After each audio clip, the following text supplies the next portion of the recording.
आज का वीडियो यदि आप शुरू से लेकर के अंत तक देख लेते हैं, यकीन मानिए मेरे भाई, ऑर्गेनिक केमिस्ट्री का टेंशन जो होगा आपका होगा पूरी तरह से कंप्लीट हो जाएगा। क्योंकि कई ऐसे मेरे भाई थे, मेरे दोस्त थे, जो हमेशा कमेंट कर रहे थे कि भैया ऑर्गेनिक केमिस्ट्री में बहुत ज्यादा प्रॉब्लम हो रहा है, अभी तक कुछ भी नहीं पढ़े हैं और कुछ समझ में आएगा तब तो पढ़ेंगे, और एग्जाम में जो समय बिल्कुल कम समय बचा हुआ है, केवल 3 से 4 महीने का समय बचा हुआ है, तो क्या करें, अभी से कुछ समझ में नहीं आ रहा। मेरे दोस्त मेरे भाई, यदि आप भी ऑर्गेनिक केमिस्ट्री से परेशान हैं, आपको भी समझ में नहीं आ रहा है, तो आज का वीडियो आप सबके लिए बहुत ही स्पेशल होगा। क्योंकि आज की क्लास के अंतर्गत हम लोग आपको बताएंगे कि अभी से पढ़ करके ऑर्गेनिक केमिस्ट्री को कैसे स्ट्रॉन्ग किया जाना चाहिए, बेहतरीन टिप्स आपको बताएंगे, और जो डायरेक्शन हम बताएंगे ना दोस्त, उसको केवल आप फॉलो कर लीजिए। यकीन मानिए एग्जाम में एक भी प्रश्न ऑर्गेनिक केमिस्ट्री का नहीं छूटेगा। बस आपसे रिक्वेस्ट है, आप लोग शुरू से लेकर के अंत तक इस वीडियो को जरूर देखिए। तो चलिए आज की क्लास बिना टाइम का इन्वेस्ट किए मेरे दोस्त स्टार्ट करते हैं। बस आपसे एक छोटा सा विनती करना चाहेंगे, एक बड़ा भाई होने के नाते, बस आप लोग क्या कीजिए, चैनल को सब्सक्राइब नहीं कीजिए, कोई दिक्कत नहीं, वीडियो को लाइक नहीं भी कीजिएगा तो उतना दिक्कत नहीं होगा,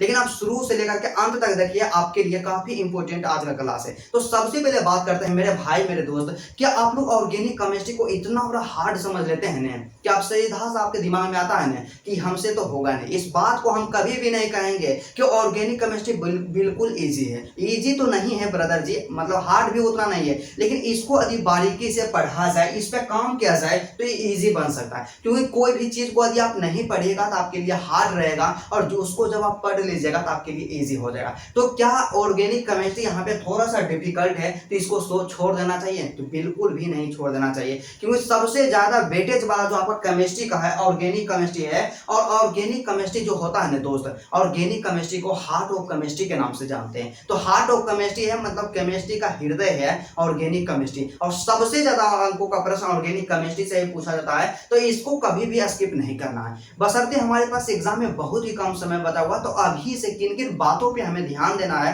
बस इसी के बारे में बात करेंगे। तो सबसे पहले आपको पता होना चाहिए मेरे दोस्त मेरे भाई कि ऑर्गेनिक केमिस्ट्री में टोटल कितना चैप्टर है। क्या टोटल कितना चैप्टर है? तो ऑर्गेनिक केमिस्ट्री के बारे में बात कर लेते हैं। तो टोटल कितना चैप्टर है? सबसे पहला चैप्टर हेलो एल्केन तथा हेलो एरिन, दूसरा चैप्टर है एल्कोहल फिनोल एवं ईथर है, तीसरा चैप्टर एल्डिहाइड कीटोन एवं कार्बोक्सिलिक अम्ल है, चौथा क्या है, एमीन है, पांचवा जैव अणु है जिसे कि हम लोग क्या कहते हैं, बायोमोलिक्यूल्स कहते हैं, उसके बाद बहुलक है जिसे कि हम लोग पॉलीमर्स के नाम से जानते हैं, और तीसरा यहाँ पे सातवां जो है दैनिक जीवन में रसायन, मतलब केमिस्ट्री इन एवरीडे लाइफ। ये तमाम चैप्टर्स के अंतर्गत मतलब टोटल 7 चैप्टर है, 7 चैप्टर है, और 7 चैप्टर को आपको पढ़ना है। इसमें से कई ऐसे चैप्टर होंगे ना मेरे दोस्त, बिल्कुल आसान होगा। तो सबसे पहले यहाँ पे आपको समझाना चाहेंगे कि देखिए आपका जो केमिस्ट्री है, मेरे पास केमिस्ट्री का किताब है, एनसीईआरटी है, हिंदी मीडियम है, हिंदी मीडियम वाला किताब है। तो आपका जो भी मीडियम है आप लोग अपना एनसीईआरटी का किताब जरूर ले लीजिएगा। ऑर्गेनिक के लिए केमिस्ट्री है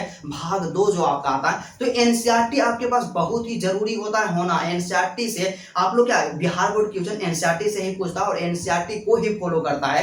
तो एनसीईआरटी से आपको काम क्या करना होगा, जैसे कि आपको सबसे पहले यहाँ पे देखना होगा ब्रदर जी कि आपका एनसीईआरटी में यहाँ पे टोटल डिटेल हम आपको लिख दें चैप्टर के बारे में। तो आपको काम क्या करना होगा, इसमें आप लोग इतना हार्ड समझते हैं ना कि ऑर्गेनिक केमिस्ट्री पूरा हार्ड है, हमसे होबे नहीं करेगा, और आप लोग हिम्मत हार जाते हैं। तो आपको इस ऐसा काम नहीं करना। आपको क्या काम करना है कि टोटल हम लोग जानते हैं कि 7 गो चैप्टर है, और 7 चैप्टर जो है ना बिल्कुल यहाँ पे सभी का सभी हार्ड नहीं है। कुछ चैप्टर ऐसे भी हैं जो बिल्कुल इजी है। जैसे बात कर लेते हैं मेरे दोस्त मेरे भाई कि पहले यहाँ पे अंत में क्या है कि दैनिक जीवन में रसायन, मतलब केमिस्ट्री इन एवरीडे लाइफ, इतना इजी चैप्टर है ना, मतलब नाम के लिए ऑर्गेनिक केमिस्ट्री है, बहुत ही इजी है। इसमें हम सीधा सीधा क्वेश्चन रहेगा जिसको रटना पड़ेगा, याद करना पड़ेगा, और आसानी पूर्वक आप लोग समझ सकते हैं। तो ऑर्गेनिक का यहाँ पे ये वाला है 7वां चैप्टर दैनिक जीवन में रसायन, इजी है। उसके बाद बहुलक भी आसान चैप्टर है, जैव अणु भी इजी चैप्टर है, और यहाँ पे आपका एमीन जो होता है ना ब्रदर जी, एमीन लगभग क्या है यहाँ पे इजी चैप्टर है।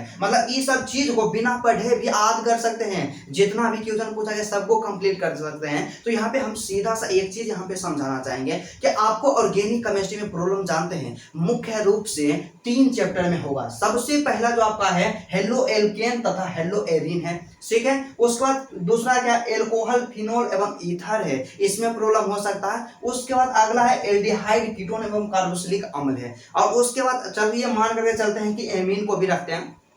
तो टोटल जो आपको समस्याएं आने वाली है, टोटल 4 चैप्टर में समस्या आएगा। क्या टोटल 4 चैप्टर में समस्या आएगा। तो ब्रदर जी 4 चैप्टर को क्या आप कंप्लीट नहीं कर सकते हैं? बिल्कुल कंप्लीट कर सकते हैं। और यहाँ पे बात करते हैं या जैव अणु, बहुलक और दैनिक जीवन में रसायन, जानते हैं इसमें देखिए आपको ऑब्जेक्टिव दिखाते हैं कि कैसा कैसा प्रश्न ऑब्जेक्टिव इसमें पूछा जाता है, जिसको आप आसानी पूर्वक कंप्लीट कर सकते हैं। जैसे कि बात कर लेते हैं मेरे दोस्त यहाँ पे चैप्टर्स के बारे में। तो चलिए कुछ ऑब्जेक्टिव आपको हम यहाँ पे बोल करके यहाँ पे बताते हैं। तो जैसे जैव अणु जो आपका चैप्टर है, जिसे कि हम लोग बायोमोलिक्यूल्स कहते हैं, तो इसमें देखिए ऑब्जेक्टिव किस तरह से पूछा जाता है। तो यहाँ पे एक ऑब्जेक्टिव पूछा गया था 2025 में इस बार कि निम्नलिखित में से कौन डाइसैकेराइड है? बताइए डाइसैकेराइड क्या होता है? सुक्रोज है। क्या सुक्रोज है डाइसैकेराइड? तो ऑब्जेक्टिव को याद कर लीजिए आसानी पूर्वक। उसी तरह से वसा एवं तेल का स्रोत कौन होता है? तो हम लोग जानते हैं कि वसा और तेल का स्रोत क्या है। ऑप्शन हमारे पास 4 को दिया गया। पहला है दूध है, दूसरा मक्खन है, तीसरा में क्या होता है? पनीर है, और चौथा में इनमें से सभी। तो बिल्कुल सही है, क्योंकि मेरे दोस्त वसा एवं तेल का जो स्रोत है ना, दूध है, मक्खन है और पनीर भी है। तो इस तरह का क्वेश्चन एग्जाम में पूछा था। उसके बाद नेक्स्ट चैप्टर के बारे में बात करते हैं। तो हमारा जो अगला चैप्टर है ना ब्रदर जी, अगला चैप्टर क्या है? एमीन है। तो एमीन में देखिए ऑब्जेक्टिव किस तरह से पूछा है। ये ऑब्जेक्टिव पूछा 2025 के एग्जाम में कि एक एमीन का सामान्य सूत्र क्या होता है। तो एमीन का सामान्य सूत्र क्या होता है, इसको याद करना है। तो कितना है, कभी उसका सामान्य सूत्र बदलेगा वही ना रहेगा जी। तो बस इसको सिर्फ रटते जाना है, ठीक है। उसके बाद फिर क्या कि मेथिल एमीन को क्लोरोफॉर्म और एल्कोहलिक के OH के साथ गर्म करने पर क्या बनता है। इस तरह का क्वेश्चन है, रिएक्शन वाला है। आप लोग आसानी पूर्वक इसको रट सकते हैं। तो इसी तरह का प्रश्न जो होगा सीधा सीधा पूछा जाएगा। और पॉलीमर्स आपको बता दें कि प्राकृतिक रबर एक कौन सा बहुलक है। तो हम लोग जानते हैं कि प्राकृतिक रबर जो क्या है, आइसोप्रोपीन है। रट जाइएगा इसको ना। आप लोग क्या कीजिएगा, सिंपल सा है, एनसीईआरटी वाला जो है टारगेट वाला किताब है ना, टारगेट वाला किताब ले लीजिएगा। कहने का मतलब क्या होता है मेरे भाई कि 3 को चैप्टर जो है ना, जैव अणु, यहाँ पे बहुलक और दैनिक जीवन में रसायन, तीनों बिल्कुल आसान है, बेहद आसान है। आपको 4 चैप्टर में प्रॉब्लम हो सकता है।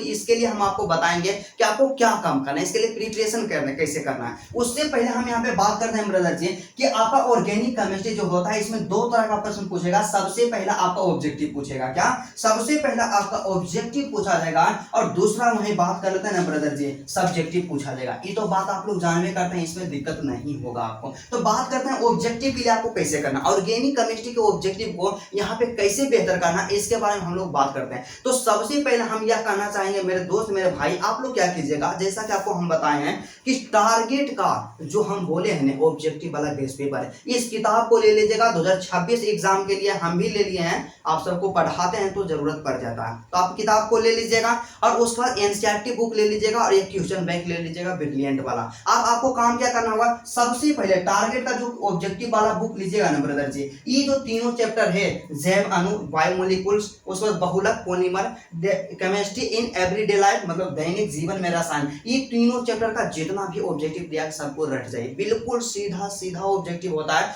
इसको रट जाना है। और उसके बाद यहाँ पे जो 4 चैप्टर ऊपर में बचा है एमीन तक के, तो इसमें भी कुछ ऐसे ऑब्जेक्टिव्स होते हैं जो हमेशा फिक्स रहता है, जो हमेशा नहीं बदलता है, तो उसको भी रट जाना है। इस किताब से इतना आपको काम करना है, ठीक है। और खास करके जो प्रीवियस ईयर में पूछा गया ना, उसको तो 100% रट जाना है। उसके बाद फिर अगला काम क्या करना है कि क्वेश्चन बैंक लेना है। तो क्वेश्चन बैंक में जो भी पूछा गया, मतलब वही प्रीवियस ईयर वाला, उसको रट जाना है। उसके बाद नेक्स्ट काम क्या करना है कि इंपोर्टेंट रिएक्शन, क्या इंपोर्टेंट रिएक्शन, या मान कर चले इसको हम छोड़ देते हैं। अभी मान एक चीज और आपको बताते हैं कि मॉडल पेपर एक आएगा टारगेट का, क्या टारगेट का मॉडल पेपर आएगा। तो मॉडल पेपर में जितना भी क्वेश्चन दिया रहता है ना ब्रदर जी, सबको रट जाना है। अब काम अब बात आता है कि हमें रियल काम क्या करना है, हमें कैसे इसको कंप्लीट करना है। तो ब्रदर जी जानते हैं आपको काम क्या करना होगा। सबसे पहले यहाँ पे 4 वो जो चैप्टर है, हेलो एल्केन तथा हेलोरिन, एल्कोहल, फिनोल एवं ईथर, एल्डिहाइड, कीटोन एवं कार्बोक्सिलिक अम्ल, इस सब के बारे में आपको पढ़ लेना। आप लोग कहाँ से पढ़िएगा, यदि आप ऑनलाइन क्लास लिए हैं किन्हीं भी टीचर का,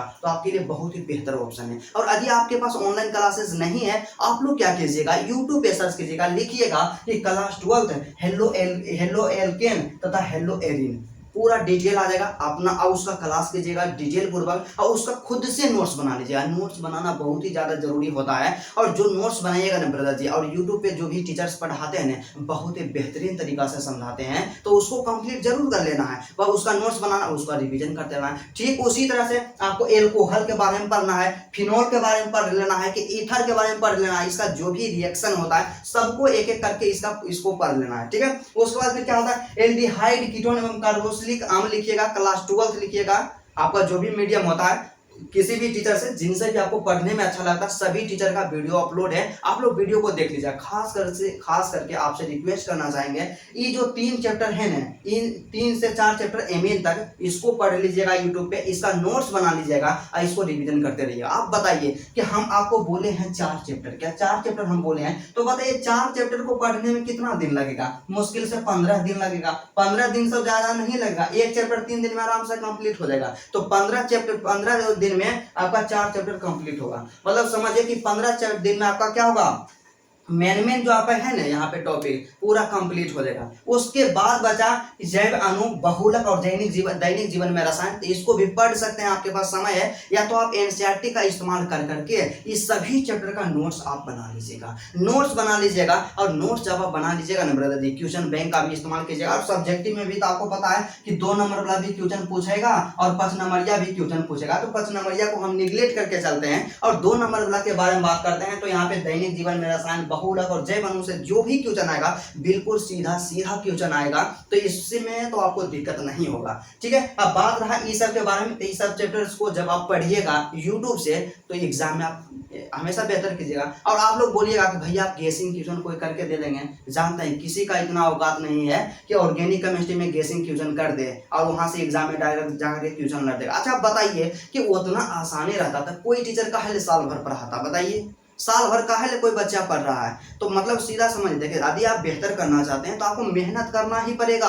आप शॉर्टकट के फेरा में रहिएगा ना, तो शॉर्टकट से काम नहीं चलेगा। इससे क्या होगा कि आपका बहुत ही कम परसेंटेज आएगा। तो मेरा सबसे फाइनल सजेशन और सच्चाई हम बताते हैं यही है मेरे भाई, कि एक एक करके, मान लेते हैं हम हमारा कि 7 चैप्टर भी है, तो एक एक करके सभी चैप्टर को पढ़ लीजिए। 1 महीना में आपका ऑर्गेनिक केमिस्ट्री कंप्लीट हो जाएगा। यूट्यूब से पढ़िए, उसका नोट्स बनाइए, और क्वेश्चन बैंक में जितना भी प्रश्न दिया गया सबको कंप्लीट कर लीजिए। टारगेट का जो मॉडल पेपर है, चैप्टर वाइज ऑब्जेक्टिव को कंप्लीट कर लीजिए। और यहाँ पे आपका जो 3 चैप्टर है, जैसे कि जैव अणु, बहुलक और दैनिक जीवन में रसायन, इसको भी कभी भी निगलेक्ट नहीं करना है, टोटल ऑब्जेक्टिव कंप्लीट कर लेना है। और जब ये सब चैप्टर्स को भी पढ़िए, आपको दिक्कत कभी भी नहीं होगा। तो आपको इतना तो मेहनत करना पड़ेगा, और क्वेश्चन बैंक का एक भी प्रश्न आपको नहीं छोड़ना। तो इतना मेहनत यदि आप करने के लिए तैयार है, तो आप कॉमेंट में लिखिए कि हाँ भैया हम इतना कर सकते हैं। क्योंकि मेरे दोस्त, आपके पास एग्जाम में 4 महीना का समय बचा हुआ है, 3 महीना का समय बचा हुआ है, और इस 3 महीना को सही से यूटिलाइज नहीं कीजिएगा ना, कभी भी एग्जाम में बेहतर नहीं कर सकते हैं। और आपको पता होना चाहिए कि मेहनत कीजिएगा तो ही आप बेहतर कर सकते हैं, बिना मेहनत करके आप बेहतर कभी भी नहीं कर सकते हैं। तो मुझे उम्मीद ही नहीं बल्कि पूर्ण विश्वास है मेरे दोस्त के, आप लोग आज के वीडियो में जो हम बताए हैं उसको 100% फॉलो कीजिएगा, और एग्जाम में एक बेहतर परसेंटेज जरूर स्कोर कीजिएगा। तो चलिए, मेरे तरफ से जितना भी सहयोग रहता है आप लोग कॉमेंट कीजिए, अपना प्रॉब्लम को, अपना समस्याएं को, हम उस पर वीडियो लेक्चर लाएंगे, उसका समाधान करने का प्रयास करेंगे। तो चलिए, आज की क्लास यहीं तक रहता है, फिर आपसे मिलते हैं नेक्स्ट वीडियो में और नेक्स्ट टॉपिक के साथ। तब तक के लिए जय हिंद।